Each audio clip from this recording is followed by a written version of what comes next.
Paalala nga pala dun sa mga yung mga paalis pa lang, papunta pa lang dito sa South Korea. Tapos para na rin may idea yung mga kababayan natin na naghihintay ng approval o naghihintay na lang ng employer.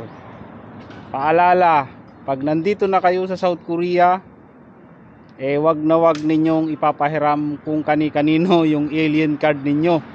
At baka magulat na lang kayo, bigla na lang may kumakaltas sa ATM ninyo na hindi ninyo alam, na wala namang kayong inutang, katulad dun sa mga yung pagkuha ng line phone, yung mga plan dito sa South Korea. Doon nagagamit yung ID, yung residence card dito, yung ID dito sa South Korea, pwede yang gamitin para makakuha ng hulugan na cellphone dito sa South Korea. Dahil marami akong nababalitaan na ganyang kaso. Minsan may dadating na lang na sulat na hindi nila maintindihan, kinakaltasan sila na wala naman silang kinukuha na hulugan na cellphone dito sa South Korea. Kaya dapat nyong ingatan yung residence card ninyo o yung ID dito sa South Korea. At wag na wag ninyong ipapahiram kahit kanino. Pwera na lang kung bibili kayo ng SIM card, kasi kailangan nyo yan pag bago pa lang kayo dito. Kailangan nyo ng number, ng cellphone number dito sa South Korea. Kung bibili kayo ng SIM card dun sa mga tindahan ng cellphone, o kaya ay kukuha kayo ng line SIM, bibili kayo ng bagong cellphone, bibili kayo ng second hand na cellphone, at kailangan nyo ng SIM card, kailangan nyong ibigay yung ID ninyo dito, dahil isi-xerox nila yan at doon nila kukuhanin yung mga impormasyon na kailangan nilang para doon sa pag-register ng SIM card mo dito sa South Korea. At kailangan nyo talagang ibigay sa kanila. Pero huwag kayong mag-alala, kasi safe naman yung mga katulad doon sa may mga Pinay na nagtatrabaho sa mga tindahan ng cellphone. Wala namang problema, kasi nakailang bili na ako ng SIM card dito, siguro 3 na. Wala namang nangyayaring remalaso at okay naman. Mapagkatiwalaan naman yung mga Pinay na sa mga tindahan ng mga cellphone dito. At isa pa, ito yung pinaka-importante din sa lahat. Pag may SIM card na kayo, may cellphone number na kayo dito sa South Korea, naranasan ko rin ito mga kabayan, marami talagang tatawag sa inyo. May mga tatawag talaga dyan, hindi mo mawawalan yan. Karamihan dyan mga Korean, mga tumatawag. Hindi mo malaman kung sino yung tumatawag sa'yo. Basta pag hindi naka-register, pag hindi nakalista yung pangalan, hindi nyo kilala yung number na tumatawag sa inyo, wag na wag ninyong sasagutin. Pinaka-importante yan, kasi uso din dito ang voice phishing. Yung tinatawag nila na voice phishing. Kunyari tatawag sa'yo at hindi mo maintindihan yung sinasabi nila, at ka lang ng puro oo ng oo, hindi mo alam, voice phishing na pala yun. At yun may mga transaction na ginagawa na kunyari ipinapangutang ka na hindi naman sa iyo mapupunta. Kaya ingatan, wag na wag ninyong sasagutin kapag hindi ninyo kilala yung tumatawag sa inyo.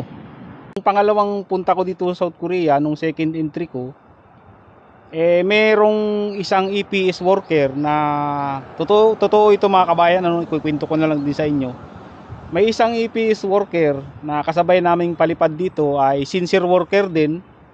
At ang sinasabi nga, ikwento niya sa akin na bago daw siya makalis, kasi umuwi siya sa Pilipinas at babalik siya dito, wala daw, naubos daw yung pera niya, at siya nga daw ay namamasada ng sasakyan para lang sila ay may makain ng pamilya niya. At tinanong ko siya kung ano ba yung nangyari doon sa kinita mo dito sa South Korea. Sabi ko sa kanya, yung ginawa daw niya, binili daw niya ng mga lupa. Bakit ganon? Bakit hindi ka magtitira ng panggastos ninyo? Bakit kailangang ubusin mo lahat sa lupa yung kinita mo dito? Paano yun? Di hirap ni hirap siya, naghahanap buhay ka pa. Kasi imbis na ipahinga mo na lang, dahil bakasyon ka ng kunyari mga 4 months o 3 months, kailangan mo pang kumayod. Anong silbi nung pagpunta mo dito sa South Korea kung hindi rin naman magiging maalwan yung buhay mo sa Pilipinas, di ba? At ang sabi nga niya ay wala na raw siyang pera, at kailangan kasi bago ka umalis, yung pidos namin sa DMW, nandun na kami sa DMW, kailangan kasi ay may 200,000 won ka. 200,000 won sa mga sincere worker, hindi dun sa mga regular worker ha. Yung sa mga buguhan, iba kasi yung sa sincere worker, kasi second entry na namin. Ang hinahanap sa DMW ay kailangan bago ka umalis, kailangan may pambudget ka na 200,000 won. Yun, kailangan requirement, kasi sabi dun sa DMW, hindi kayo papayagang umalis pag wala kayong ganon. Ewan ko lang. Ito nga, itong isa nangutang sa akin ng pera. Sabi niya, kuya baka naman pwedeng makautang dahil kulang daw yung yung pera niya na pang budget dito. May sobra naman yun sa akin, kasi nga 300,000 won yung nakalagay sa wallet ko na pera. Pinahiram ko sa kanya yung 50,000 won. 50,000 won, nagkakahalaga rin yun ng 2,100 sa pera natin. Nung nandito na kami sa South Korea, yun na. Sabi niya ibabayaran daw agad. Babayaran agad.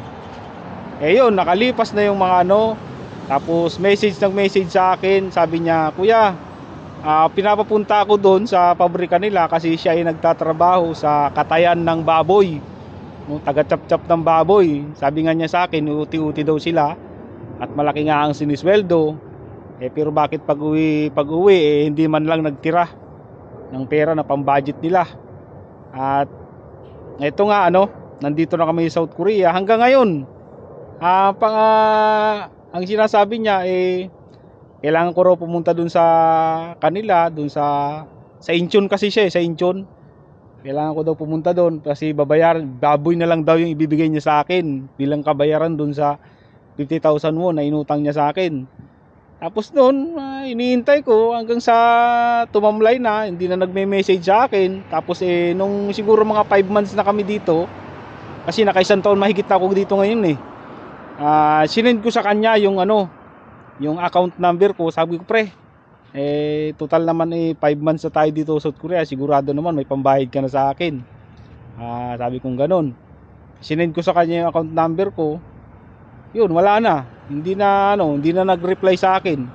Hindi ko alam kung nakalimutan o pero sa akin okay lang naman yun, kasi sa totoo lang malaki naman talaga ang sinisweldo dito, pero nakakahinayang din kasi imbis na sa pulubi mo na lang ipamigay sa mga walang makain, doon pa napupunta sa walang hiya. Hindi ko lang alam kung magbabayad pa siya o kasi wala na kung nakalimutan niya siguro, ewan ko. Kasi may gitsang taon na kami dito, wala na rin naman, hindi na rin nagme-message sa akin. Pag mini-message ko sa Messenger, wala na. Hindi na sumasagot. Siguro hindi na magbabayad, pero kung sa parang maliit na bagay lang ba? Pero kung nasa Pilipinas ka, hindi mo sasabihin na maliit na bagay yun kasi 2,000 Pag nandito ka sa South Korea, parang maliit lang kung titingnan mo, kasi milyon-milyon ng sahod dito kada buwan.